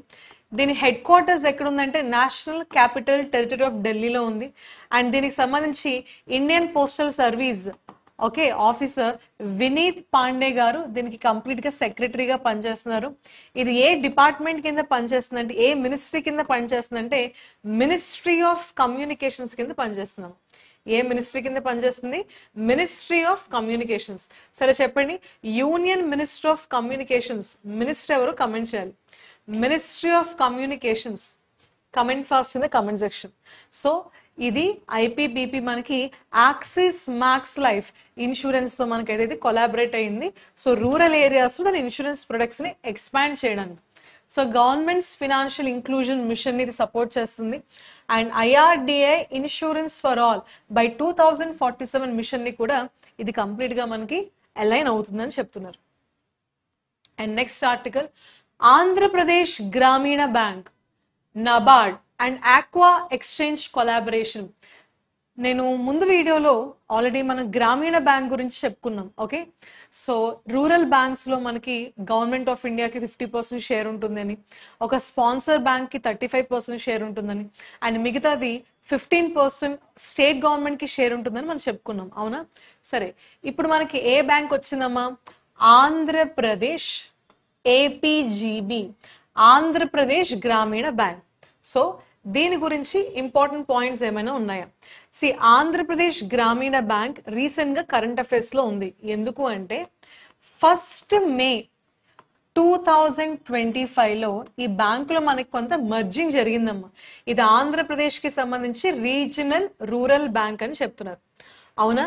సో ఇది ఏ బ్యాంకుల అమాల్గమేషన్ ద్వారా ఫార్మ్ అయిందంటే ఆంధ్రప్రదేశ్ గ్రామీణ వికాస్ బ్యాంక్ APGVB, ఓకే, మరియు ఆంధ్రప్రదేశ్ ఆంధ్ర ప్రగతి గ్రామీణ బ్యాంక్, ఆంధ్ర ప్రగతి గ్రామీణ బ్యాంక్, చైతన్య గోదావరి గ్రామీణ బ్యాంక్, అండ్ దాంతో పాటు సప్తగిరి గ్రామీణ బ్యాంక్. ఈ అన్ని బ్యాంకులు మనకి, ఇవన్నీ ముందు గ్రామీణ బ్యాంకులమ్మా, ఇవన్నీ మర్జ్ అయ్యాయి. ఏ ప్రోగ్రామ్ లో భాగంగా? 1 State 1 RRB. అవునా? సో 1 State 1 RRB ప్రోగ్రామ్ లో భాగంగా ఇవన్నీ మర్జ్ అయ్యి సింగిల్ RRBగా వచ్చింది. సో అదే ఆంధ్రప్రదేశ్ గ్రామీణ బ్యాంక్. సో ఈ ఆంధ్రప్రదేశ్ గ్రామీణ బ్యాంక్ లో 50% షేర్ ఎవరిదమ్మా? యాజ్ యూజువల్ గా గవర్నమెంట్ ఆఫ్ ఇండియాదే. ఆంధ్రప్రదేశ్ గవర్నమెంట్ ది షేర్ ఎంతమ్మా? ఆంధ్రప్రదేశ్ గవర్నమెంట్ 15%. మరి దీనికి స్పాన్సర్ బ్యాంక్ ఎవరు? Union bank of India is a sponsor bank. ఏ బ్యాంక్ దీనికి స్పాన్సర్ గా ఉందమ్మా? యూనియన్ బ్యాంక్ ఆఫ్ ఇండియా దీనికి స్పాన్సర్ గా ఉంది. ఎంత పర్సంటేజ్ దీనికి షేర్ ఉందంటే 35%. ఎగ్జామ్ లో అడుగుతారు. ఆంధ్రప్రదేశ్ గ్రామీణ బ్యాంక్ కి స్పాన్సర్ బ్యాంక్ ఎవరు? Answer is union bank of India. Is is clear? So దీని గురించి మనం ఇంపార్టెంట్ ఇన్ఫర్మేషన్ చూసాం. అయితే ఇప్పుడు మనకి ఏమంటున్నారు? ఆంధ్రప్రదేశ్ గ్రామీణ బ్యాంకుకి ఏపీజీబీ ఎవరితో పార్ట్నర్షిప్ అయిందంట? దాని సూపర్వైజర్ అయిన నాబార్డ్ తో పార్ట్నర్షిప్ అయింది. అండ్ దాంతో పాటు aqua exchange agritech private limited, ఈ 3 సంస్థలు కలిసి పార్ట్నర్షిప్ అయ్యాయంట. ఎందుకు అంటే ఎవరైతే ఈ రొయ్యలు, ఇవన్నీ రొయ్యల చెరువులు, చేపల చెరువులు ఉంటాయి కదా, సో ఈ రొయ్యల చెరువులకి సంబంధించి ఎవరైతే మనకి ఈ లైక్ ఈ బిజినెస్ చేస్తారు, ఈ వ్యాపారం చేస్తారో వాళ్ళకి లోన్స్ ఇస్తారంట. ఏబిజిబి, నాబార్డ్, ఈ 3 సంస్థలు కలిసి మనకి పార్ట్నర్షిప్ లోకి వెళ్ళి, సో కొల్లేటరల్ ఫ్రీ అంటే ఎటువంటి గ్యారంటీ షూరిటీ లేకుండా కొల్లేటరల్ ఫ్రీ లోన్స్ ఇస్తారంట. ఎవరికి అంటే ఫర్ ఆక్వాకల్చర్ ఫార్మర్స్, వీళ్ళు టార్గెట్ అనమాట. ఓకే, సో దీనికి లాంచ్ లొకేషన్ వచ్చేసి హనుమాన్ జంక్షన్, కృష్ణా జిల్లా, ఆంధ్రప్రదేశ్, వీరవల్లి దీనికి బ్రాంచ్ కి సంబంధించి ఇది లాంచ్ లొకేషన్ అమ్మా. So very important. So shrimp crop loans for especially aquaculture farmers కి లోన్స్ ఇవ్వడానికి ఏ బ్యాంకులు మనకి పార్ట్నర్షిప్ అయ్యాయంటే నాబార్డ్, ఆంధ్రప్రదేశ్ గ్రామీణ బ్యాంక్, దాంతో పాటు ఎవరమ్మా? Aqua exchange collaboration. సో దీని ద్వారా NABARD aqua exchange partnership. So rural areas లో ఉండే వాళ్ళకి ఈ క్రెడిట్, మనకి ఈ ఫిషరీస్ డెవలప్మెంట్ చేసే వాళ్ళకి సో క్రెడిట్ అందించడానికి అయితే మనకి ఈ సంస్థలు అయితే మేజర్ గా ఉపయోగపడుతున్నాయేమో. సో నాబార్డ్ గురించి ఏమైనా ఇంపార్టెంట్ ఫంక్షన్ చెప్తారా? నాబార్డ్ ఒక స్టాట్యూటరీ బాడీ అమ్మ. దీన్ని ఎప్పుడు స్థాపించారంటే 1982లో స్థాపించారు. ఒక చట్ట ప్రకారంగా దీన్ని ఫామ్ చేశారు. So what is the act అమ్మ? NABARD act 1981, NABARD act 1981. Okay, so NABARD ని స్థాపించమని ఏ కమిటీ రికమెండ్ చేసింది అని అడిగితే ఆన్సర్ ఏం చెప్తారో కమెంట్ చేయండి. నాబార్డ్ ని స్థాపించమని ఏ కమిటీ రికమెండ్ చేసింది అని అడుగుతారమ్మా. దీని హెడ్ క్వార్టర్స్ ఎక్కడుందంటే, yes it is not in Delhi, it is in Mumbai. And దీనికి ఇది ఏ మినిస్ట్రీ కింద పనిచేస్తుందంటే, yes of course ministry of finance. And దీనికి చైర్మన్ గా ఎవరున్నారంటే షాజీ కేవి గారు దీనికి చైర్మన్ గా ఉన్నారమ్మ. నాబార్డ్ ఎస్టాబ్లిష్మెంట్ గురించి ఏ కమిటీ రికమెండ్ చేసిందో కమెంట్ చేయాలి. Which committee recommended the establishment of NABARD as a supervisor of RRBs? Done. Next article, 9th foundation day of investor education and protection fund authority. So what is this IEFPA? దీని గురించి ఏమైనా important points చెప్తారా? IEFPA, okay, investor education protection fund authority. So investors కి సంబంధించి వాటి ఒక హక్కులు. దీన్ని ఎప్పుడు స్థాపించారంటే 2016లో స్థాపించారమ్మా. ఇది ఏ మినిస్ట్రీ కింద పనిచేస్తుందంటే మినిస్ట్రీ ఆఫ్ కార్పొరేట్ అఫైర్స్. అంటే దీనికి నిర్మలా సీతారామన్ గారు ఇప్పుడు మినిస్టర్ గా ఉన్నారు. సో ఇన్వెస్టర్స్ ఉంటారు కదా, వాళ్ళు ఎలా ఇన్వెస్ట్ చేయాలో ఎడ్యుకేట్ చేస్తుంది అండ్ వాళ్ళ హక్కుల్ని ప్రొటెక్ట్ చేస్తుంది. ఓకే, వాళ్ళ యొక్క రైట్స్ ని పరిరక్షిస్తూ ఉంటుంది అనమాట. అఫ్ కోర్స్ ఇది ministry of corporate affairs, Nirmala Sitharaman కింద మనకి ఈ సెగ్మెంట్ అయితే పనిచేస్తుంది. దీనికి సంబంధించి 9th ఫౌండేషన్ డే ఈవెంట్ మనకి అయ్యిందమ్మా. ఓకే, ఎక్కడ ఎప్పుడు అంటే September 8, 2025. ఎక్కడ జరిగింది అంటే న్యూఢిల్లీలో జరిగింది. థీమ్ కూడా ఇచ్చారు. థీమ్ వచ్చేసి claiming the unclaimed, unlocking the potential of idle financial assets in India. Okay, and దీన్ని ఎప్పుడు ఎస్టాబ్లిష్ చేశారంటే ఆల్రెడీ నేను చెప్పాను కదా, 2016 September 7th ఎస్టాబ్లిష్ చేశారు. ఏ మినిస్ట్రీ కింద ఉంటుందంటే ఇది మినిస్ట్రీ ఆఫ్ కార్పొరేట్ అఫైర్స్ కింద ఉంటుంది. అండ్ దీనికి సంబంధించి రోల్స్ ఏంటి అంటే ఇన్వెస్టర్ ఎడ్యుకేషన్ ప్రొటెక్షన్ ఫండ్ ఇది మనకి క్రియేట్ చేస్తుంది, మేనేజ్ చేస్తుంది. Refund of shares, unclaimed dividends and matured deposits are debentures. So మనకి ఎప్పుడైనా రావాల్సిన అమౌంట్ రాలేదు, ఓకే, సో దానికి సంబంధించిన రిఫండ్ వచ్చేలా ఇవన్నీ టేక్ కేర్ చేస్తుంది. సో ఇన్వెస్టర్ ఎడ్యుకేషన్ ని అండ్ ఫినాన్షియల్ అవేర్నెస్ ని పెంచడానికి ఈ సంస్థ మనకి ఇంపార్టెంట్ రోల్ ప్లే చేస్తున్నాము. Next article, Edelweiss Mutual Fund approved to launch India's first specialized investment fund. Already మనకు SIFs గురించి మాట్లాడుకున్నాం. సో ఆల్టర్నేట్ ఇన్వెస్ట్మెంట్ ఫండ్స్ మనకి అవి కాకుండా ఇంకా ఇవి కొంచెం ఎక్కువ రిస్కియర్ గా, సో మినిమం ఇన్వెస్ట్మెంట్ 10 lakhs ఉండేటట్టు మనకి ఇది ఒక నాన్ ట్రెడిషనల్ ఇన్వెస్ట్మెంట్ అని చెప్పొచ్చు. సో రీసెంట్ గా ఎడెల్వీస్ మ్యూచువల్ ఫండ్ మనకి అప్రూవల్.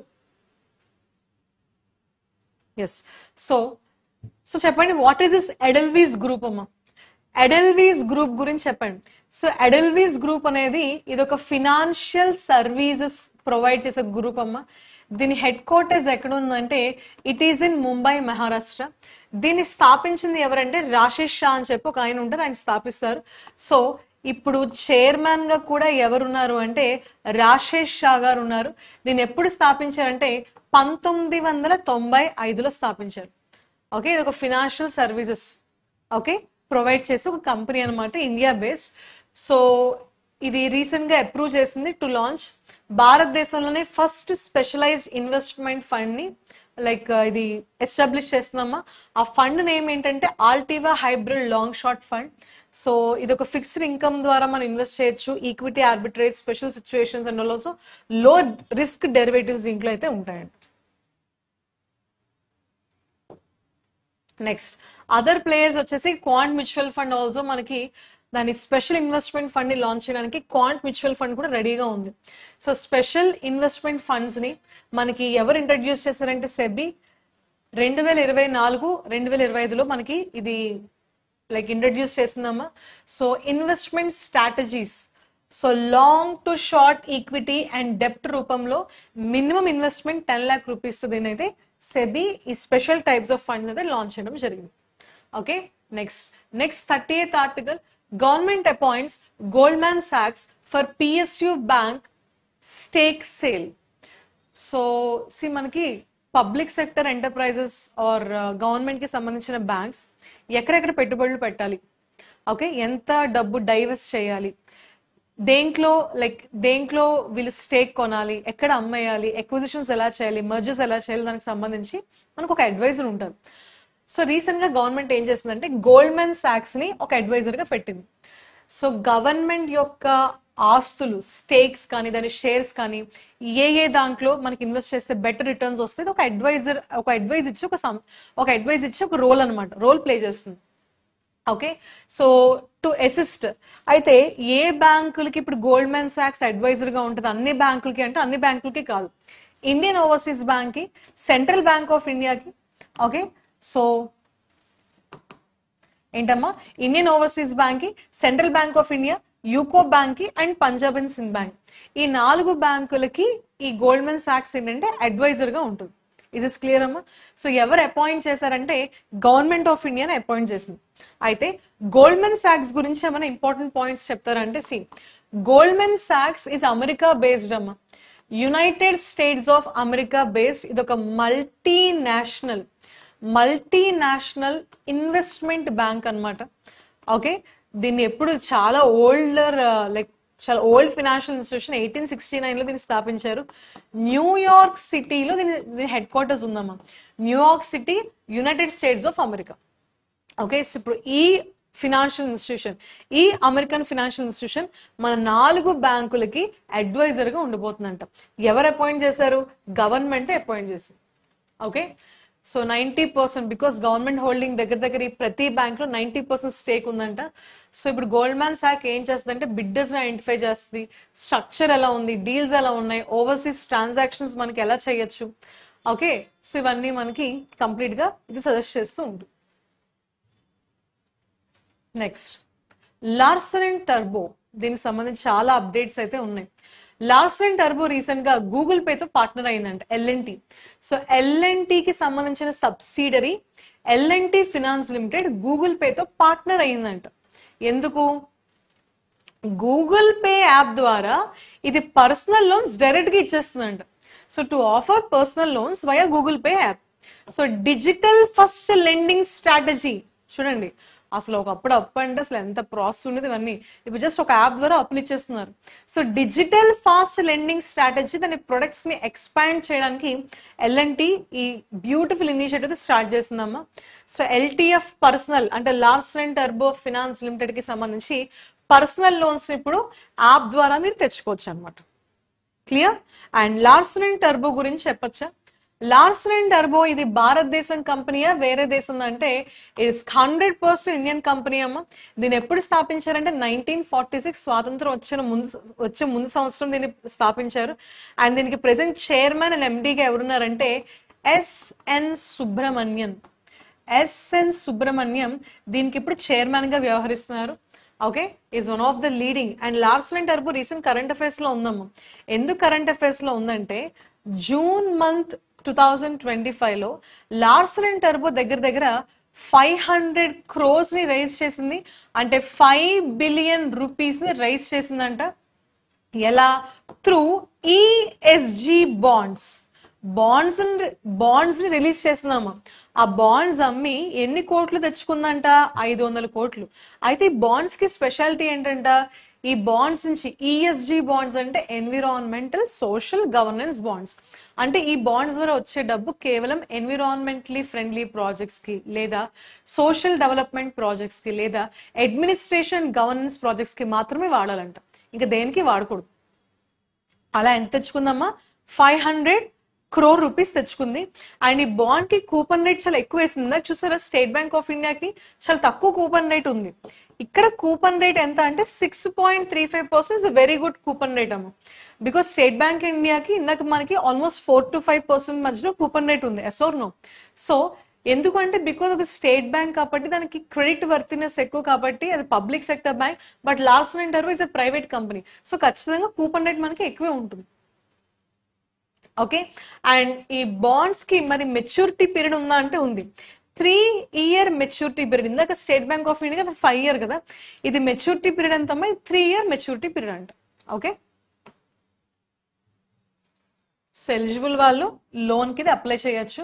సో వీళ్ళు phone pay, cred, Amazon pay ఈ 3 సంస్థలతో ముందు కొలాబరేట్ అయ్యింది. సో కంపెనీ ప్రొఫైల్ వచ్చేసి ఇది ముంబై. ఇది 4 rating ఏజెన్సీలు. ఇది rated AAA. Is very good rating అనమాట. సో డిజిటల్ సఖీ అనే ఇనిషియేటివ్ లో కూడా ఇది ముందుందమ్మా. సో ఉమెన్ ఎంపవర్మెంట్ కి సంబంధించి, ఉమెన్ ఎంటర్ప్రెన్యూర్షిప్ కి సంబంధించి, ఉమెన్ డిజిటల్ ఇంక్లూజన్ కి సంబంధించి ఒక ప్లాట్ఫామ్ లాంచ్ చేసింది. It is called as digital Sakhi. Done? Yes. Next article on the board. India post and AMFI sign landmark MOU.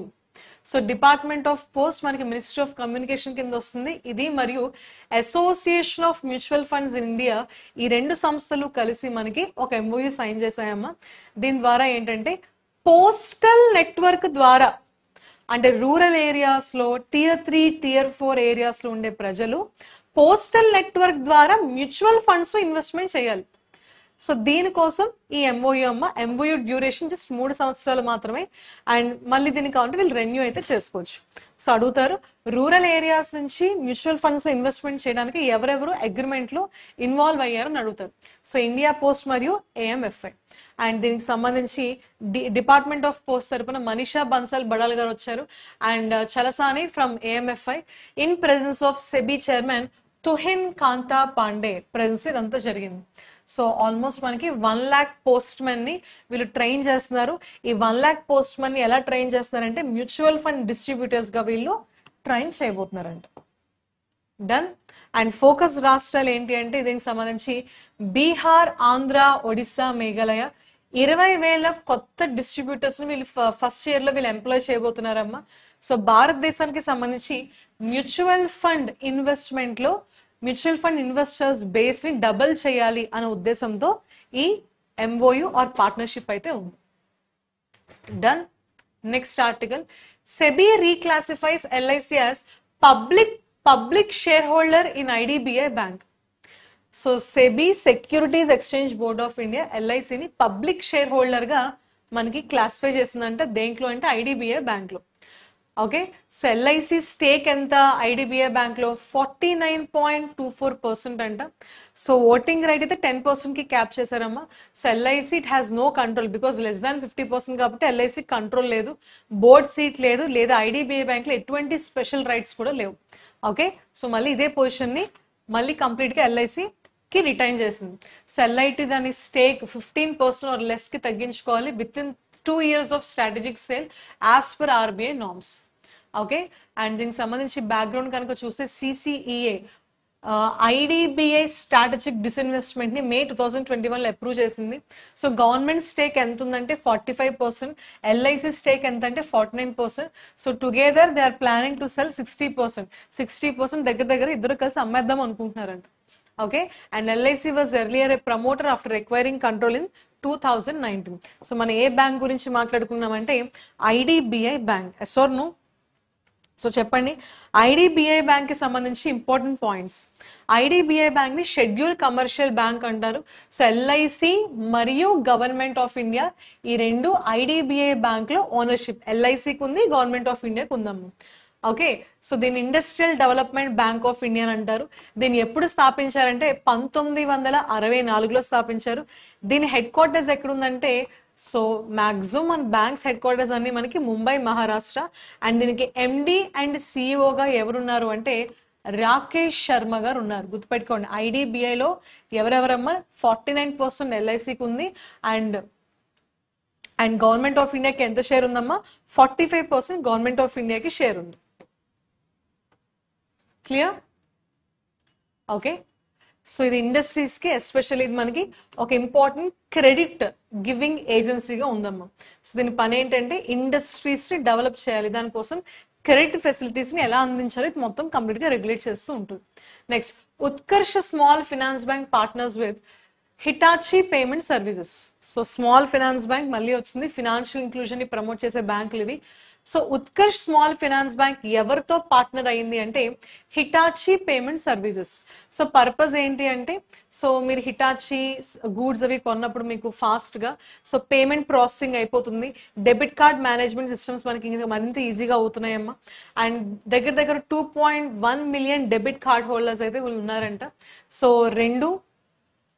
So Hitachi మనకి is a very like many white goods మనకి ఈ brand లో ఉంటాయి. And దీని subsidiary Hitachi payment services. So రెండు ఎందుకు collaborate అయ్యండి to ease మరింత పేమెంట్ గేట్వేని మరింత ఈజీ చేయడానికి. క్లియర్? అండ్ ఇంపాక్ట్ ఏంటంటే, so faster and more secure ATM, point of sale, e commerce transactions easy అవుతాయి, debit card life cycle management మరింత ఈజీ చేస్తుంది, RuPay, DFS, Mastercard, JCB ఈ అన్ని నెట్వర్క్స్ అయితే ప్రమోట్ చేస్తుంది. బ్యాంక్ ఫోకస్ ఏంటంటే under served and unserved sections of the సొసైటీని ఇది మేజర్ గా ఫోకస్ చేయడానికి ఎంఓయూ. ఆల్రెడీ మనం చూసాం పంజాబ్ నేషనల్ బ్యాంక్ కి సంబంధించి ఆల్ ది ఇంపార్టెంట్ పాయింట్స్ చూసాం. సో పంజాబ్ నేషనల్ బ్యాంక్ దాని ఫస్ట్ స్టార్టప్ సెంట్రిక్ బ్రాంచ్ ని ఎక్కడ ఎస్టాబ్లిష్ చేయబోతుంది? న్యూఢిల్లీ. దీని యొక్క మేజర్ పర్పస్ ఏంటంటే ఎంటర్ప్రెన్యూర్షిప్ ని ప్రమోట్ చేయడానికి. So to support innovation under startup India. So startup India కింద ఇన్నోవేషన్ ని సపోర్ట్ చేయడానికి. అండ్ ఆల్సో వీళ్ళు ఒక ఎంఓయూ కూడా సైన్ చేశారమ్మా, సాఫ్ట్వేర్ టెక్నాలజీ పార్క్స్ ఆఫ్ ఇండియాతో కూడా ఒక ఎంఓయూ సైన్ చేశారు. సో ఎస్టిపిఐ ఇంక్యుబేటెడ్ స్టార్టప్స్ తో వీళ్ళు కొలాబరేట్ అయ్యి సో స్టార్టప్ ఫినాన్సింగ్ కి ఇదంతా వాళ్ళు చేస్తారన్నమాట. Next important article, cohead of investment banking coverage గా మనకి రీసెంట్ గా ఎవరు అపాయింట్ అయ్యారంటే Kaustubh Kulkarni as Asia Pacific investment banking cohead. So Asia Pacific region కి సంబంధించి బ్యాంకింగ్ కోహెడ్ గా సిటీ బ్యాంక్ ఎవరిని అపాయింట్ చేసిందంటే Kaustubh Kulkarni. So Japan, Asia, north Asia, Australia, south Asia, so అన్ని రీజన్స్ కి సంబంధించి లైక్ బిజినెస్ యాక్టివిటీస్ వీళ్ళైతే చూసుకుంటారు. క్లియర్? అండ్ ప్రీవియస్ అయితే ఆయన సీనియర్ కంట్రీ ఆఫీసర్ గా ఉన్నారు ఎక్కడంటే జేపీ మోర్గన్ కంపెనీలో, and vice chair for Asia Pacific region. And other appointments వచ్చేసి మనకి ఇంపార్టెంట్ అపాయింట్మెంట్స్ రీసెంట్ గా దీపక్ దాంగ్యాష్ మనకి ఎండి అండ్ కోహెడ్ ఆఫ్ డెప్ట్ క్యాపిటల్ మార్కెట్స్ ఫర్ జనా as well as Asia south. Okay, so ఈ నేమ్ కూడా మనకి important. Next 45th article, recent గా డిపార్ట్మెంట్ ఆఫ్ పోస్ట్ మనకి it suspends mail booking services to US. So department of post ఏం చేస్తుందంటే mail booking services అన్ని United States of అమెరికాకి suspend చేస్తుందంట. ఎందుకు అంటే లైక్ ఈ టారిఫ్ ఇష్యూస్, ఈ ఆన్ గోయింగ్ క్రైసిస్ వల్ల, and effective for letters, documents, gift items valued up to $100 కి సంబంధించి. సో మొత్తం అన్ని మెయిల్ బుకింగ్ సర్వీసెస్ ని డిపార్ట్మెంట్ ఆఫ్ పోస్ట్ సస్పెండ్ చేసింది. ఆల్ రైట్, సో రీజన్ ఏంటి అంటే ఒకటి ఈ ఇష్యూస్ ఉన్నాయి, బట్ వాళ్ళ పేపర్లో ఏం పెట్టారంటే lack of available air carriers. So US కి సంబంధించి ఎయిర్ క్యారియర్స్ మనకి దగ్గర రెడీగా లేవంట, అండ్ రెగ్యులేటరీ మెకానిజం కన్సైన్మెంట్స్ కూడా మనకి not clearly defined, and refunds available for already booked but undelivered items. So like items book చేశారు బట్ ఇంకా డెలివరీ అవ్వలేదు. సో దానికి సంబంధించి రిఫండ్స్ అయితే వాళ్ళు ఇంకా ఇవ్వలేదు కూడా, they are ready but they are not delivered అనమాట. ఓకే, అండ్ ఓవరాల్ గా ఆన్ గోయింగ్ ఇష్యూస్ వల్ల మన department of post United States of అమెరికాకి కంప్లీట్ గా మెయిల్ బుకింగ్ సర్వీసెస్ ని బ్లాక్ చేసింది, గుర్తుపెట్టుకోండి. Next, Bharat pay కొలాబరేట్స్ with unity small finance bank. So Bharat pay digital platform ఎవరితో కొలాబరేట్ చేసిందంటే యూనిటీ స్మాల్ ఫినాన్స్ బ్యాంక్ తో కొలాబరేట్ అయిందమ్మా. సో ఎందుకు అంటే to launch A credit card. What is a credit card name, amma? Unity Bank Bharat Pay Credit Card. What is a credit card name? Unity Bank Bharat Pay Credit Card. Okay, and network వచ్చేసి National Payments Corporation of India RuPay network ని వాడింది. It can be linked with UPI for more secure merchant payments, and flexible EMI options కూడా ఉంటాయంట up to 12 months. So credit card లో మీరు డబ్బులు తీసుకున్నాక 12 months వరకు మీరు దాన్ని EMI కింద కన్వర్ట్ చేయొచ్చు. So especially small business owners ని, మర్చెంట్స్ ని టార్గెట్ చేస్తున్నామా. సో 2021 నుంచి ఇది ఆపరేషన్ స్టార్ట్ చేసింది. ఓకే, సో ఇది భారతదేశానికి సంబంధించి important 12th small finance bank. Unity small finance bank is 12th SFB అనమాట. Done. Next, Mahanagar telephone Nigam limited MTNL. So what is this thing అమ్మా? మహానగర్ టెలిఫోన్ నిగమ్ లిమిటెడ్ మనకి రీసెంట్ గా it was fined by national stock exchange and Bombay stock exchange for SEBI non complains. SEBI ఇచ్చిన norms follow అవ్వనందుకు గాను Mahanagar telephone Nigam limited కి వీళ్ళు fine వేశారంట. ఎంత fine వేశారు? 6.73 lakh each. NSE 6.73 lakh fine వేసింది, అండ్ BSE కూడా 6.73 lakh ఫైన్ వేసిందమ్మ. ఎందుకు అంటే సెబీ ఇచ్చిన నార్మ్స్ ని వీళ్ళు సరిగ్గా ఫాలో అవ్వలేదంట. క్లియర్? అడుగుతారు ఎవరికి ఫైన్ వేసింది? మహానగర్ టెలిఫోన్. ఎంత ఫైన్ వేసింది? And improper formation of nomination remuneration committee సరిగ్గా ఫామ్ చేయలేదంట, and stakeholder relationship committee కూడా ఇది మనకి సరిగ్గా లేనందువలన ఈ పెనాల్టీస్ అయితే వాళ్ళు విధించడం జరిగింది. Okay, next, bank of Baroda launches BOB digi Udyam. So bank of Baroda recent గా bank of Baroda digi Udyam ఇదేంటంటే ఒక డిజిటల్ లెండింగ్ ప్లాట్ఫామ్ అమ్మా. ఎవరెవరికి అంటే మైక్రో అండ్ స్మాల్ ఎంటర్ప్రైజెస్ కి మాత్రమే ఈ లెండింగ్ ప్లాట్ఫామ్ మనకి ఎవరెవరికి యూజ్ అవుతుంది? Micro and small enterprises. So loan range ఎంత ఇస్తారంటే 10 lakhs నుంచి 150 lakhs వరకు లోన్ ఇస్తారమ్మా. Working capital. కొల్లేటర్లు అవసరమా? కొల్లేటర్ అవసరం లేదు. So credit guarantee fund trust for micro and small enterprises లో భాగంగా ఇది మనకి కంప్లీట్ గా కవర్ అవుతుంది. So what is this bank of Baroda? Bank of బరోడాకి సంబంధించి ఇంపార్టెంట్ పాయింట్స్ ఏమన్నా చెప్పచ్చా? Yes, bank of Baroda is one of the Indian public sector bank అమ్మ. దీన్ని ఎప్పుడు స్థాపించారంటే 1908లో స్థాపించారు. దీని హెడ్ క్వార్టర్స్ వడోదరాలో ఉంది. వడోదరా మీకు తెలిసిందే కదా, it is in Gujarat. And దీనికి సంబంధించి ఇప్పుడు MD and CEO very important, Debadatta Chand గారు MD as well as CEO గా ఉన్నారు. Is this clear? And bank of Baroda tagline is important for your bank mains exam. What is the tagline? India's international bank. What is the tagline amma? India's international bank is a tagline of Bank of Baroda. Is this clear? So Bank of Baroda BOB digi Udyam, ఎందుకంటే micro and small enterprises కి loans అయితే ఇస్తుందంట. And purpose ఏంటంటే supporting digital credit assessment for MSMEs, loan types cash credit and over draft tenure up to 12 months అమ్మ. So link to union budget మనకి 2024-2025లో మనకి MSME credit initiative launch చేస్తారు కదా, దాంట్లో భాగంగా ఇది ఉంటుంది అనమాట.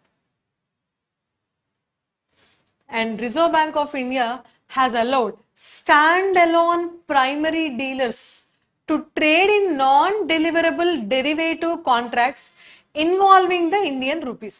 సో ఈ లైన్ మీకు అర్థం కావాలంటే reserve bank of India recent గా అప్రూవల్ ఇచ్చింది, పర్మిషన్ ఇచ్చింది. ఎవరికి అంటే stand alone primary dealers. Comment first. Stand alone primary dealers అంటే ఎవరమ్మా? కమెంట్ చేయాలి. Who are standalone primary dealers? See, standalone primary dealers ఎవరు అంటే మనకి ఇవి ఒక రకమైన non banking financial companies. These are nothing but NBFCs. ఏ NBFCs కి అయితే reserve bank of India authorization ఉంటుందో అవి గవర్నమెంట్ కి సంబంధించి గవర్నమెంట్ సెక్యూరిటీస్ మార్కెట్ ఉంటుంది కదా, సో సెక్యూరిటీస్ లో గవర్నమెంట్ ఇన్వెస్ట్ చేయాలనుకుంటుంది కదా, ఆ సెక్యూరిటీ మార్కెట్ కి సంబంధించి ఇవి ప్రైమరీ డీలర్స్ గా ఉంటాయమ్మ. So these are nothing but NBFCs. they're acting as primary dealers where in government securities market. అర్థమైందా? సో గవర్నమెంట్ అప్పులు తీసుకోవాలన్నా, ఓకే, దాని యొక్క బాండ్స్ సెక్యూరిటీస్ అమ్మేయాలి అన్నా మనకి ఇది ఒక ఇంపార్టెంట్ ప్రైమరీ డీలర్ గా ఉండిపోతుంది. అయితే వీటిల్ని స్టాండ్ అలోన్ ప్రైమరీ డీలర్స్ అంటారు. ఇప్పుడు వీటికి ట్రేడింగ్ చేయమని అప్రూవల్ ఇచ్చిందంట. దేంట్లో? నాన్ డెలివరబుల్ డెరివేటివ్ కాంట్రాక్ట్స్ ఇప్పుడు ట్రేడింగ్ చేయొచ్చు. అది కూడా దేంట్లో చేయొచ్చు? ఇండియన్ రూపీలో మాత్రమే చేయాలని చెప్పి మనకి రీసెంట్ గా అప్రూవల్ ఇచ్చింది. So what are non deliverable derivative contracts? Non deliverable derivative contracts అంటే ఏంటమ్మా? ఇది చాలా మందికి ఈ ఫ్రేజ్ కూడా అర్థం కాదు. సో ఇది బేసిక్ గా ఏంటి అంటే మనకు ఒక కరెన్సీ ఉంది కదా, కరెన్సీ మనం ఎక్స్చేంజ్ చేస్తాం కదా, సో కరెన్సీ ఎక్స్చేంజ్ లో మనం కొన్ని అసెట్స్ ఎక్స్చేంజ్ చేసుకుంటాం. సో బేసిక్ గా these are some financial instruments use in the currency exchange అమ్మ. సో కరెన్సీ ఎక్స్చేంజ్ లో మనం వాడే కొన్ని ఇన్స్ట్రుమెంట్స్ ని మనం ఏమంటామంటే non deliverable derivative contracts. So వీటిలో ట్రేడింగ్ చేయడానికి మనకి లైక్ SPDs ని పర్మిషన్ ఇచ్చింది. అది కూడా ఏ కరెన్సీలో ట్రేడింగ్ చేయాలి? రూపీలో మాత్రమే. సో దీంట్లో ముందు 2 రకాలు ఉండేవి, 2 types ఆఫ్ కాంట్రాక్ట్స్ ఉండేవి. ఆథరైజ్డ్ డీలర్ కేటగిరీ 1, ఇప్పుడు international financial service centre 1. So ఇప్పుడు ఇవన్నీ తీసేసి మనకి సింగిల్ కేటగిరీగా చేద్దామని చెప్పి కూడా వీళ్ళు ప్రయత్నంలో ఉన్నారనమాట. సో న్యూ రూల్ ఏంటంటే, సో ఇప్పుడు మనకి మనకి contracts non deliverable derivative contracts గా ఈ డీలర్స్ ని అలౌ చేస్తున్నారు. అండ్ వీటిని ఇప్పుడు ఆథరైజ్డ్ డీలర్ కేటగిరీ 3లో పెడుతున్నారమ్మ. బట్ సూన్ ఇవన్నీ కూడా మనకు మర్జ్ అవుతాయి. బట్ ఆథరైజ్డ్ డీలర్స్ కేటగిరీ 1లో లైక్ SBI, HDFC వస్తాయి. కేటగిరీ 2లో మనకి గిఫ్ట్ సిటీ లాంటివి వస్తాయి, బ్యాంక్స్ ఆపరేటింగ్. ఇప్పుడు ఈ స్టాండ్ అలోన్ ప్రైమరీ డీలర్స్ ని ఏ కేటగిరీలో పెడుతున్నాయి అంటే కేటగిరీ 3, అంటే సపరేట్ చేస్తున్నాయి అనమాట. ఈ 2 కేటగిరీస్ లో కలపకుండా సపరేట్ కేటగిరీ చేస్తుంది. ఓకే, సో దీనికి సంబంధించి మనకి చూడండి, these are contracts link to the Indian rupee but settle in foreign currency. Okay, so currency exchange లో మనకి ఇవన్నీ వస్తాయి అన్నమాట. దీనికి సంబంధించి మనకి ఇక్కడ ఇన్ఫర్మేషన్ ఇచ్చారు, ఒకసారి చదవండి, మీకు అర్థమైపోతుంది. సో ఎందుకు రిజర్వ్ బ్యాంక్ ఆఫ్ ఇండియా ఈ చేంజ్ ని తీసుకొచ్చిందంటే సింపుల్ అమ్మ. సో రూపీ డెరివేటివ్ మార్కెట్ లో దాని పార్టిసిపేషన్ ని ఎక్స్పాండ్ చేయాలి. సో బయర్స్ అండ్ సెల్లర్స్ కి రూపీస్ లో లిక్విడిటీ పెంచాలి. అండ్ రూపీ గ్లోబల్ కరెన్సీలో రూపీకి ఒక వాల్యూ ఉండాలని చెప్పి ఈ కాన్సెప్ట్ ని తీసుకుంది. ఓకే, సో ఇవి ఈ రోజు సెషన్ కి సంబంధించి లైక్ సెప్టెంబర్ మంత్ లో important banking and economy current affairs ఇవ్వము. So if you like this session, please like, share, comment and subscribe to Sridhar Sissi official YouTube channel, and also please join our Telegram channel for further updates. That's all for today. Thank you. Have a nice day. Take care. Bye bye.